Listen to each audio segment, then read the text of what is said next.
Hey, Kieran. Great to chat to you. I know you've had like a kind of hectic morning, so thanks for spending some time with us.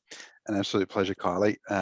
It's great to get the opportunity to have a chat about what it is we're looking for, and I love the idea of the videos to help people understand and get a bit more of a sense of what they might be in for and whether that's of interest to them or not. Yeah, and we think like the thing that most people want to know about a job is who they'll be working with. So it's amazing that you can spend some time, and actually, the fact you're doing that shows how important people are to you. So that's really nice. Yeah, great.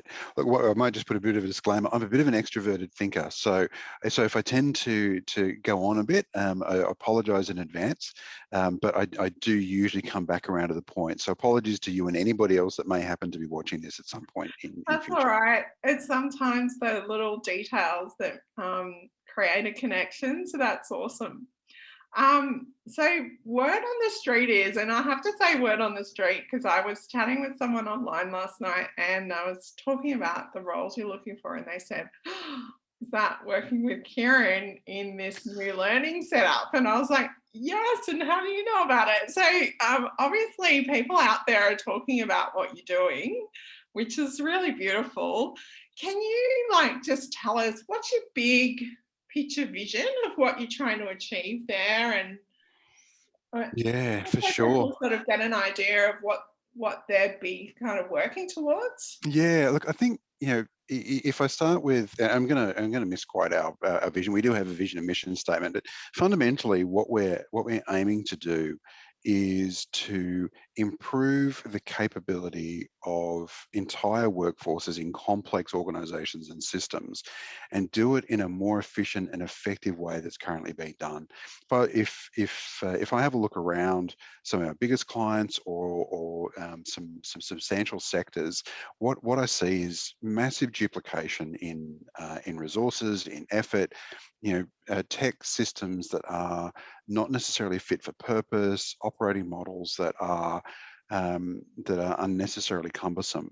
And so what our vision is to uplift capability at a scale not seen in Australia, and in doing so, improve the service and the products that our clients are providing to their end customers or citizens in a government sort of sense. So, and we don't believe that this is being done in Australia at the moment at the scale that we're talking about. Yeah, We're leveraging on our expertise and success with clients in Europe, yeah. in the UK and the US. So we're looking to bring a lot of that expertise here. So yeah, so really we've got a really big ambition, but fundamentally at the heart of it is really to make learning better for individuals in organisations and address core capability challenges. And when we were talking about this, when we first sort of chatted, what stayed with me was your focus on actually being really pragmatic about the way that you can engage with learners to shift their performance. Yeah. Do you want to talk a little bit more about that side of things? Yeah, look, I think for us, the bottom line about learning. So we're in the learning business, but learning is not an end to itself. It has a purpose. So how do you make it? How do you help individuals take a piece of learning and apply it in their workplace?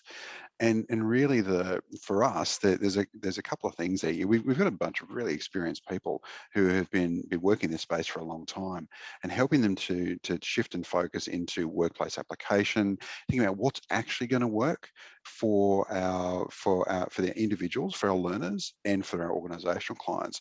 And for us, there's a bit there around co-design, and we've got a lot of core content and core tech and core operations, but it's got to work for the organization. So there's a big element of co-design as part of it. I think the second piece to really making it work and be pragmatic is our learning philosophy. Covers not just the art of learning and the um, all of the experience that has been garnered from corporate learning over the last 50 to 70 years, but also now looking at the emergence of learning science. So how do people actually learn? How does the brain actually work? So how do we combine that neuroscience with with the art of learning to create a humanistic sort of design. I don't know if that's a phrase, if that's a thing, but that's kind of what it is in my head. How do Yeah, we make learning more human to make it more effective? Did I answer the question, or was I just rabbiting on? totally did. That Okay, was thank amazing. you. And so Karen, you're the head of learning there. And tell us a bit about your team and how these kind of senior learning designer and learning designers will fit into that team. Yeah, sure. So my responsibility as head of learning is to ensure the quality of our learning products for Yeah, our clients. I also have another couple of responsibilities. One of which is around managing our portfolio of learning partners, so organisations that help us do what we do. yeah, And the third piece is around leading the overarching solution design for our clients. So looking at the content, the technology, and the administration or operations, and how they all work together yeah, to meet the client needs. Now, the two roles that we've described, the senior learning designer and the learning designer, they fit within, unsurprisingly, the learning team, as opposed to learning partnerships or anywhere else. And the work that they do will help us shape curriculum for an entire organization. So the senior learning designer it's about shaping an entire pathway, and a yeah, pathway might be leadership or finance or customer success or something like that.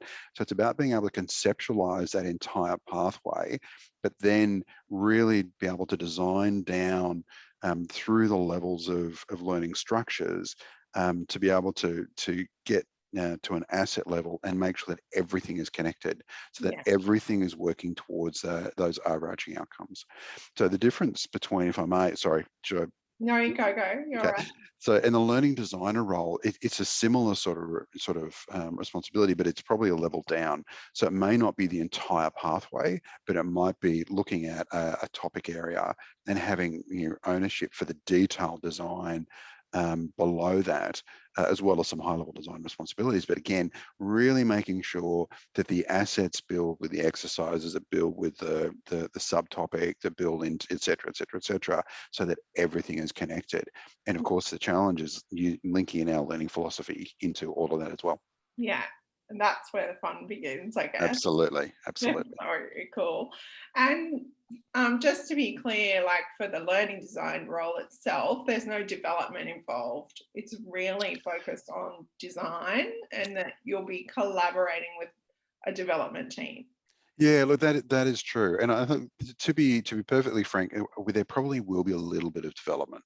Okay. So the designers will we work with partners. We've got Yeah. a number of different partners in the development space. So primarily the roles will be looking at managing those teams, particularly as we go into full on client work. Yeah. Now, where we are right now is we're shaping we're a new venture. We're evolving, and so Yeah. a lot of what we're doing at the moment, we're doing in advance of getting things out to development. So we're testing things ourselves. We're Yeah. building some prototypes. We're building some templates, Yeah. and look, and I think the other thing is, I think there's a reality here which we'll always expect people to have to roll up their sleeves to a degree, Yeah. but development is not the core part of the role. It's that Yeah. learning design that is absolutely critical. Yeah. So you've got to be willing to tinker, experiment, dive in where you need to, and really sort of prove your concept out and Yep. help where needed in implementations, but really, the focus is around design and building out that Yeah, part of the process. that's exactly right. I think the other lens that I look at it is that the people who have been involved in development know the ins and outs of Yeah, how to make things and how to make them work. yeah, So development may not be the key part of the role, but if they've got some in their background, then that will certainly be helpful. yeah. Okay, awesome. No, we just wanted to get that balance right for people because each role is very different in Yeah, that area, and we love to sort of clear that up. Give us a bit of an idea of the team vibe. Like what's it like to really work there? Not what yeah. the job description says, but what's the vibe like? But yeah, and look, I'll do my best to be as balanced as I can. I mean, clearly I'm biased, So, but Yeah, but I'll we be love but I'll, it. but I'll be as balanced as I can. And like a part, I'm sorry, I'll park my enthusiasm for a moment. So, We look, love enthusiasm. so like the vibe of the team is that the team are extremely capable that we Yeah, work with. We've got some very, very capable people with a lot of experience. So there's a lot of respect for that, and there's a lot of autonomy yeah, that people are granted. What comes with that, though, is a really high expectation of what good looks like, yeah. and that's not necessarily. And I don't mean this to sound patronising or negative about work that people may be doing in other spaces, but working at KPMG, the bar of expectations is higher than I've seen in other organisations. You know, Okay. so I think it's really important that autonomy, with great power comes great responsibility. Yeah, Is the point. So there's a lot of autonomy. We do have high expectations, but we also appreciate that things don't always go right, and yeah, particularly where we are in our evolution right now, we're feeling our way in a lot of spaces. We're yeah, evolving, we're learning and we're growing, and so we're really happy to learn, and we're really yeah, happy to share. But we do want to make sure that if something doesn't go quite the way we planned, we do learn from it and we do change. So I yeah, think that's a really important piece. The last piece I'll say around the vibe is that we're a smallish sort of venture at the moment. We yeah, will. I have no doubt that will explode in the coming months. yeah, Um, but we're actually really supportive. We're a really supportive group. We do actually treat each other like people, and we do consider the human needs of everybody else. yeah, Now you asked about the overall vibe, and I've talked about some positive stuff around some culture and around expectations and performance. What I will say is that um, because of where we are in our development as a venture, is that there is some ambiguity. So yeah. that You can be, mentioned yeah, and look, that can be really challenging, because we don't, our timelines sometimes change. Our focus on what we need to be building at a particular point in time can change. We don't just drop things to chase the nearest shiny thing, yeah, but sometimes we genuinely need to change our direction, yeah, and that can be frustrating for people. yeah, We've all experienced that over the last, since we were founded as a venture.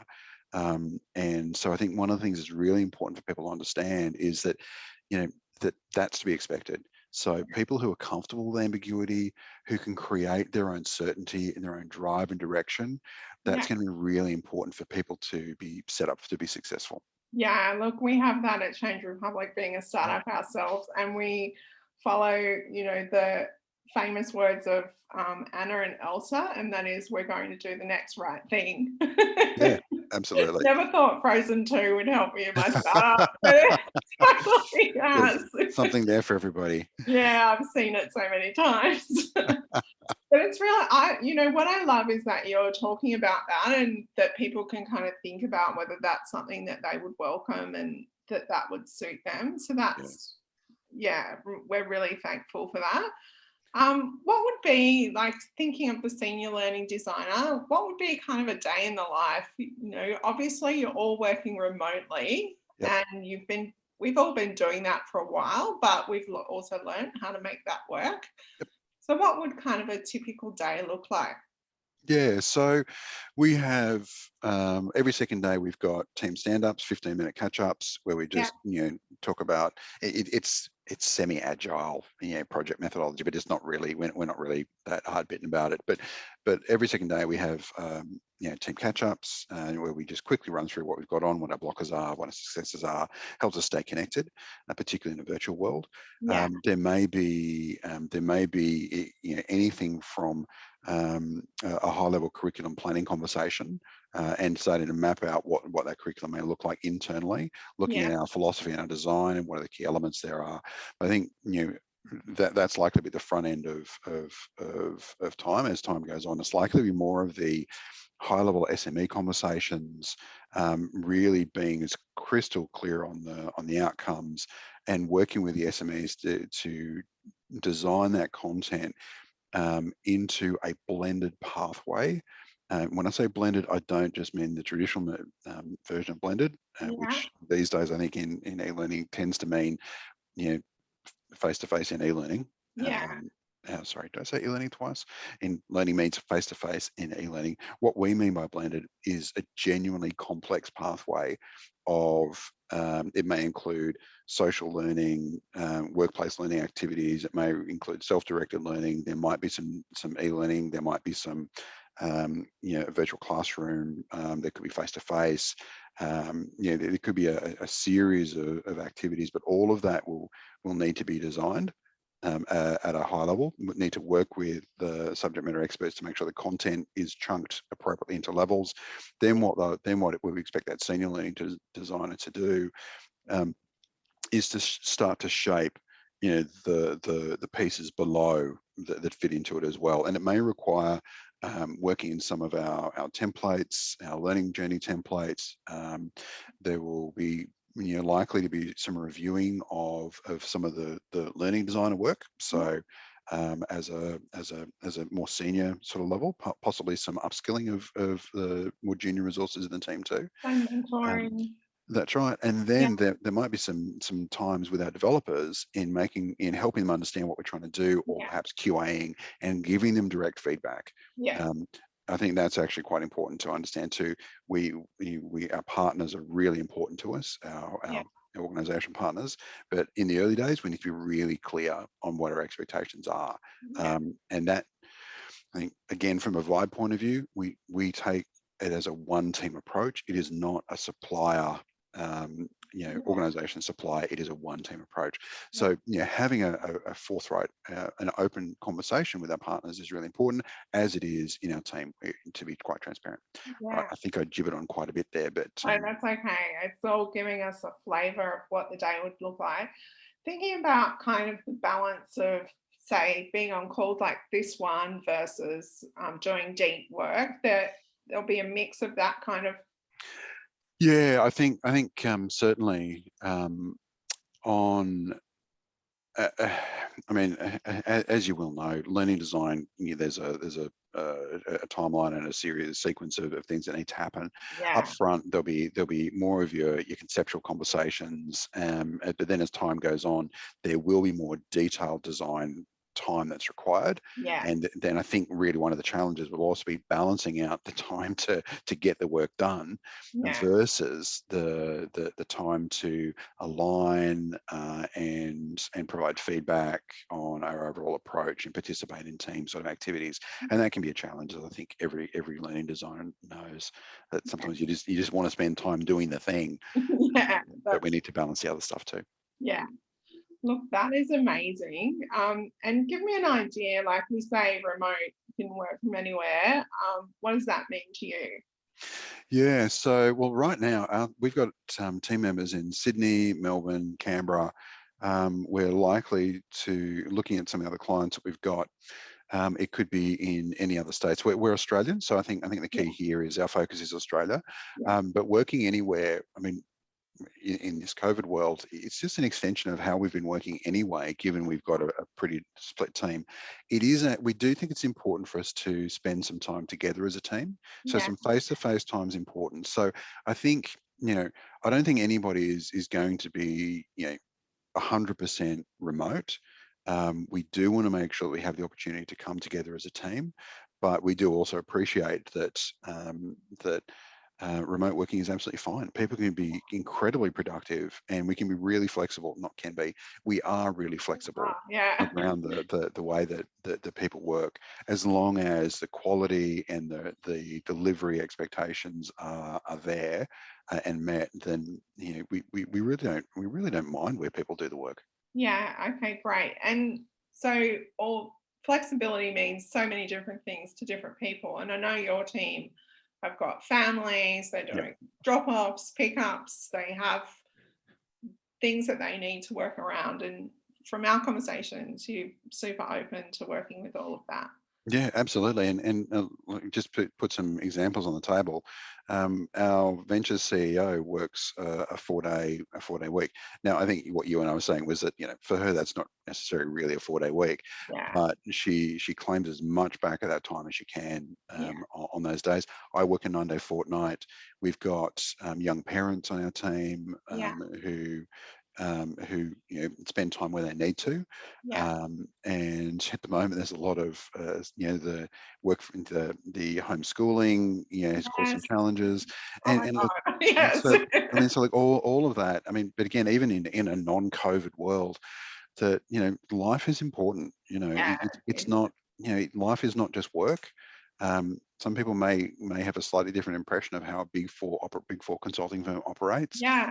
And I'll be perfectly candid, some parts of the firm are much more driven in some areas Yeah. than others, but we are quite open to people working, doing the work that they need to, and making sure that they can live the life that they need to or want to. Beautiful. We love that at Change Republic. We're all about helping people do the work they love in a way that works for them. So that's really important to our community. Thanks for the quick chat. I think it's really nice, but I know a lot of people know you and know you by reputation. It's a nice way to get to meet you and to Thank make you. sure there's a fit for people, because obviously applying for a role, and people have had a lot of change over the last year, 2 years. So, make another change is quite a considered decision. So we really appreciate your time in Yeah. supporting our community to figure out where the fit is for them. Yeah. And Thank you. And look, I agree with you that a decision to move and look at another job, it's got to be a joint decision. And I think it's really important for us for people to understand the pros and cons yeah, of joining. And I think being as clear as we can around the expectations of what good looks like, of performance and learning and an application, whilst acknowledging we've got a great team. I love working with this team. yeah, They're just such a great bunch of people and so capable. And what we're trying to do is, it's one of those things that comes around maybe once in a career. And so it's hard not to be excited about it when you can step back from the details of the day to day. So look, I really appreciate the time, Kylie, and thank you for helping me navigate through the conversation too. that's okay. We'll talk soon. Cool. Thanks, Kylie. Bye.